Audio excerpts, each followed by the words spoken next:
It's Miata time! Welcome to Out Motorsports, the channel for cars as you are. My name is Jake and I'm here with this. This is Mazda's second revision to the ND generation of Miata. This is the 2024 Mazda MX-5 Miata. This is the ND3, so it's the third iteration ultimately of the ND platform here.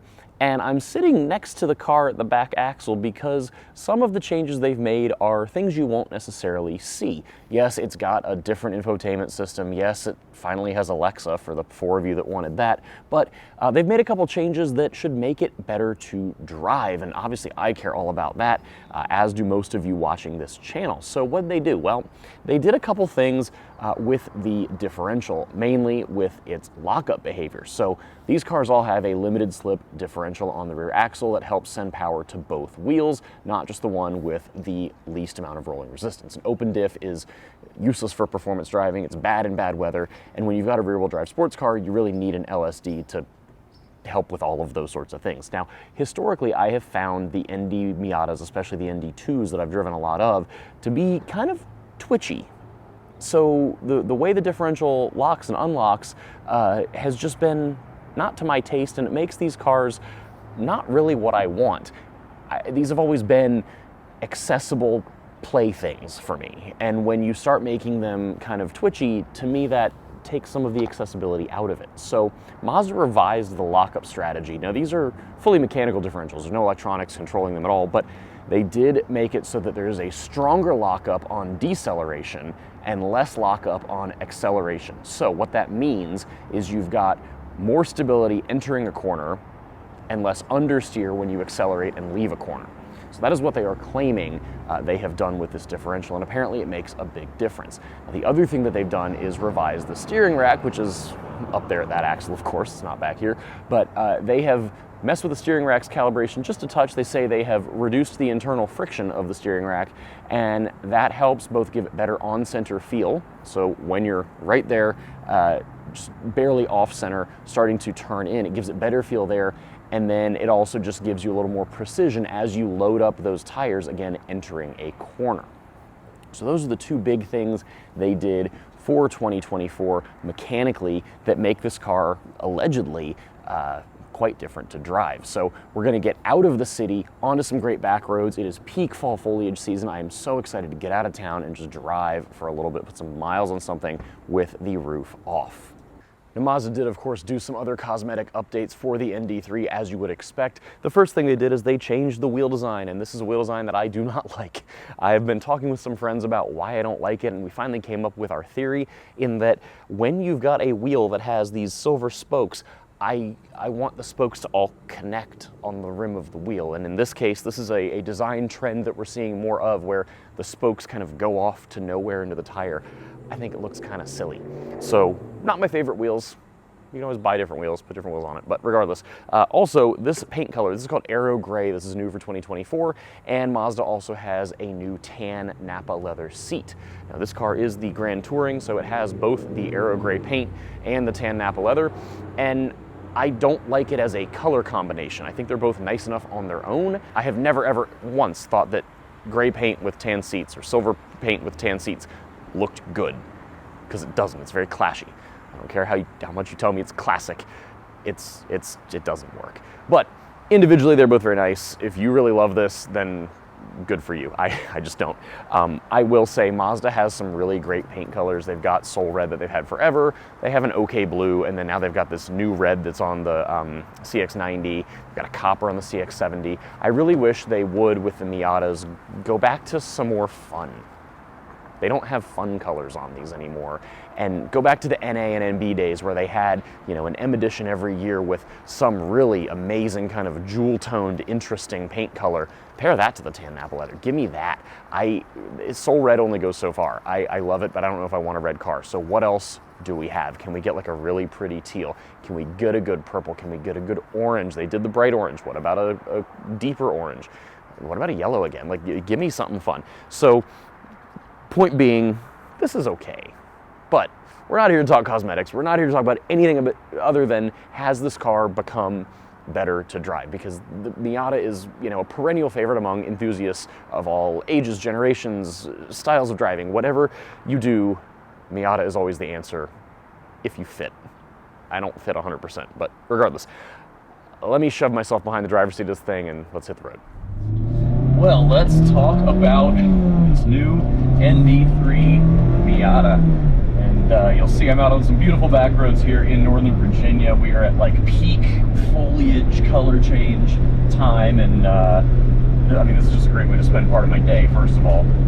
But not going to go too fast because these roads are kind of neighborhood roads. But the nice thing is, these are the same roads I drove the ND2s on when I've had those in the last few years. So nice to be able to make a direct comparison. And thankfully, knock on plastic, the traffic out here seems to be a little bit light today, which is great. So this is the same Miata that we all know and love, but they have made it that much better. And I'm just going to not bury the lead one bit here. The redone differential in particular perfects this car for me. It is far less twitchy than it used to be. I've had some moments on these roads actually where you know, I didn't like lose it, but it definitely got a little hairy. And it's just, for me, how the old differential was set up to lock and unlock. It just was a little twitchy and squirrely there. Nice to have that Suburban over the double yellow line. But yeah, this is just, you know, the last one I got, they had added kinematic posture control, which is where it kind of drags that inside wheel's brake on the back axle and makes it rotate just a touch better. That really does work, and it's not obtrusive. You don't really feel it hardly at all. But when they add in the updated differential here, this is just fantastic. I mean, this tightens up every little bit of the car that I wanted it to tighten up before, where it was just a little easy for it to get away from you in certain cases.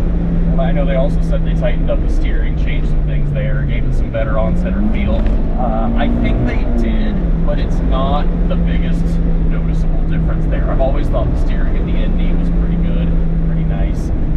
It continues to be really good, really nice, but this is just dynamically so well balanced. It's just so pleasant.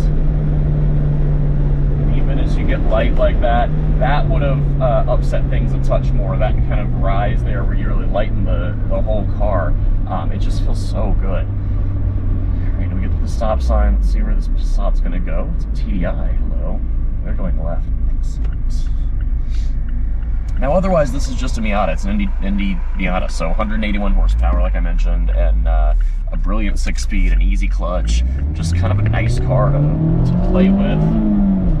I still don't think it needs to be an iota faster than it already is, but I wish I fit in them better. I'm a little too tall to realistically own one, I think, the way my body's proportioned, but this is just, I mean, what better way do you need to spend a beautiful Saturday out than this? Even here, these really tight ones. Oh, so easy, so easy. Yeah, the differential makes a world of difference. Do you need to upgrade from like an ND1 or an ND2? Not necessarily, but if you've driven these before, you thought, I don't know, this is to me, it's a market difference, I think. And then yeah, beyond that, you know, the Miata's the Miata, right? You know, suspension-wise, I still think this is set up nicely. This is a Grand Touring, so this is going to be your more luxurious model. The club, you can get that Bilstein package, Bilstein, whatever, that gives you the different shocks, the BBSs, the Recaro seats, all that good stuff.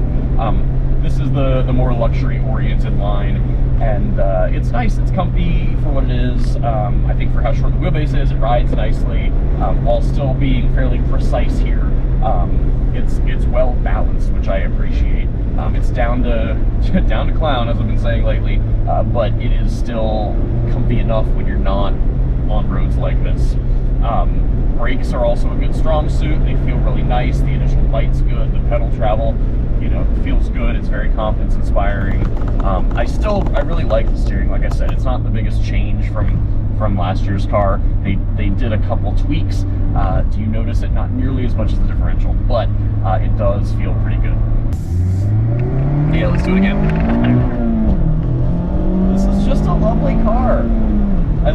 engine. I love that it revs so high, 7,500 RPM redline, and it just feels so happy and eager and pleasant in a way that a lot of new cars don't. I mean, I have this Supra that I bought a year ago that I love for a lot of things, but it's not this. It's not chuckable. It's not go-karty, and it's not light on its feet.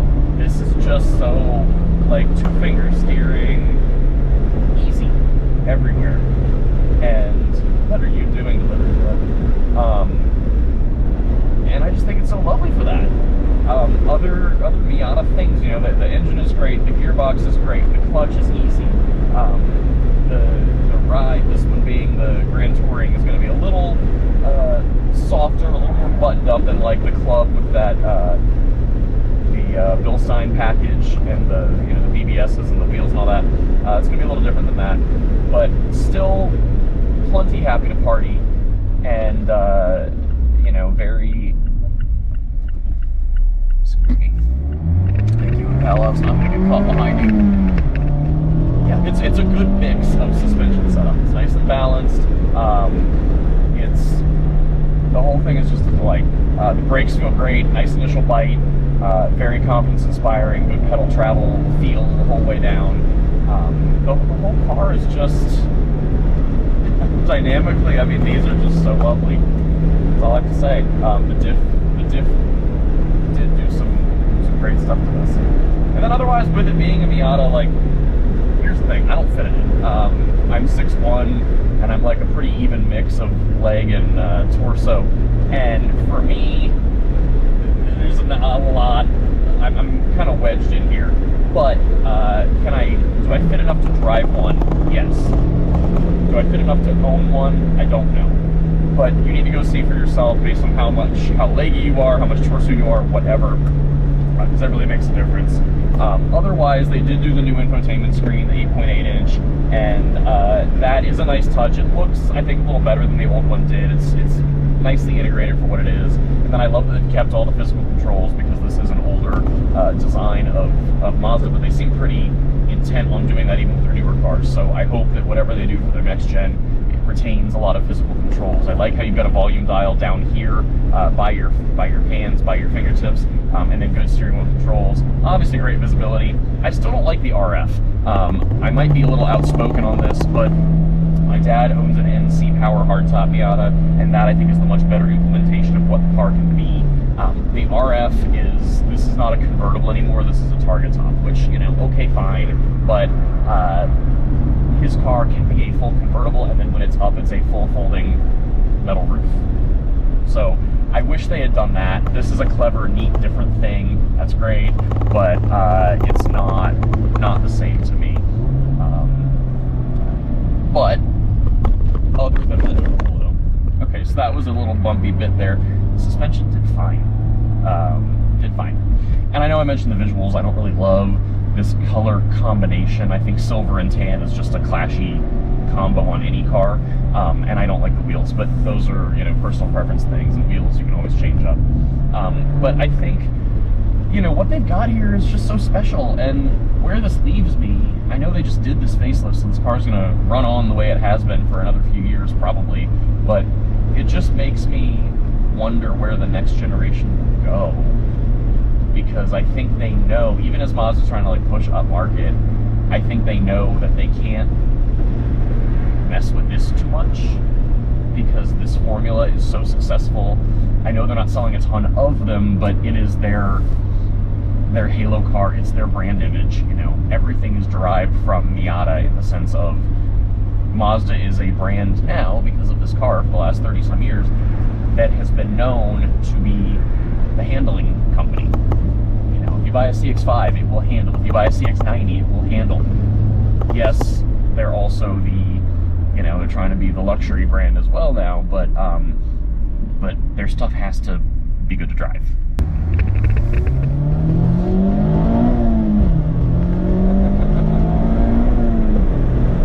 Oh my goodness, this is just so good. It's just so good. I have minimal notes. My only note is I don't fit in it that well, and like okay, it's a tiny car, I get it, but this is what a driver's car should be. and I appreciate that it's relatively accessible price-wise. I appreciate that, you know, they're durable, they hold up, like Mazda knows how people use them.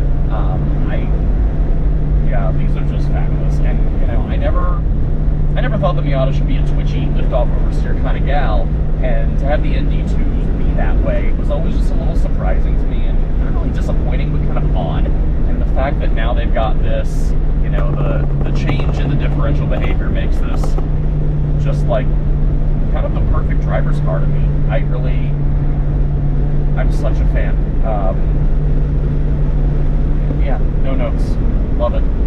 So, anyway, that's my thoughts on the updated 2024 ND3 Mazda Miata, in this case the RF. Thank you as always for coming along. Be sure to like, share, comment, subscribe, tell all your friends, don't tell your friends, whatever. Come on over to outmotorsports.com, join our community there. We are doing a whole bunch of fun stuff in 2025, in person and online. We would love to have you for any and all of that. And until next time, stay safe, be well. Thanks for watching.